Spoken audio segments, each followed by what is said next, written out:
શિયાળામાં ત્વચા મુલાયમ અને સુંદર દેખાતી રહે એવી ઈચ્છા હોય તો તમે સપ્તાહમાં આ 2 વાર સ્ક્રબનો ઉપયોગ કરવો જોઈએ. નમસ્કાર દર્શક મિત્રો, ખબર પરથી હું દ્રષ્ટિ આપ સૌનું સ્વાગત કરું છું. મિત્રો, શિયાળાની ઋતુ શરૂ થઈ ગઈ છે અને આ ઋતુમાં આપણે આપણી ત્વચાની કાળજી રાખવી ખૂબ જરૂરી છે. શિયાળામાં ત્વચા મુલાયમ અને સુંદર દેખાતી રહે એવી ઈચ્છા હોય તો તમે સપ્તાહમાં આ 2 વાર સ્ક્રબનો ઉપયોગ કરવો જોઈએ. આ સ્ક્રબ જે છે એ તમારી ત્વચા ઉપર જામેલો મેલ અને ડેડ સ્કિન દૂર કરી શકે છે. તો આવો જાણીએ કે આપણે એવા કયા સ્ક્રબ કરી શકીએ. તો જ્યારે ડ્રાયનેસને કારણે તમારી સ્કિન ડેડ સેલ્સને કાઢવાની પ્રોસેસ ડિસ્ટર્બ થઈ જાય છે, એને કારણે ચહેરા ઉપર મેલ જામી ગયો હોય એવું દેખાય છે. હવે આવા મેલને સાફ કરવા અને ત્વચાની ડ્રાયનેસ દૂર કરવા ઘરમાં રહેલા મધમાં તમે એક વસ્તુ ઉપયોગ કરશો ને તો આ સ્ક્રબ તમારા ચહેરાની રંગત બદલી કાઢશે.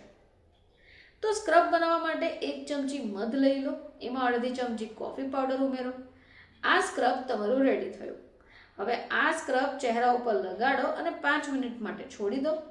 હળવા હાથે 1 મિનિટ સુધી તમે એને મસાજ કરો અને પછી હૂંફાળા પાણીની મદદથી ધોઈ કાઢો.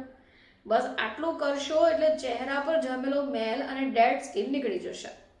હવે આ જે સ્ક્રબ છે એમાં આપણે મધનો ઉપયોગ કર્યો છે, જે હાઇડ્રેશન અને મોઇશ્ચર આપે છે, જ્યારે કોફી ડેડ સ્કિન હટાવવાનું કામ કરશે.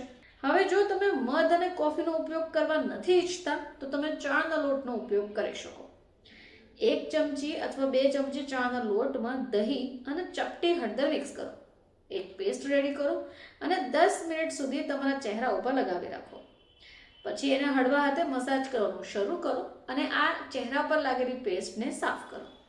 તમે જોશો કે આમ કરવાથી તમારા ચહેરા પર જામેલો જે મેલ છે એ નીકળી જાય છે અને તમારા ચહેરા પર એક નેચરલ ગ્લો આવે છે.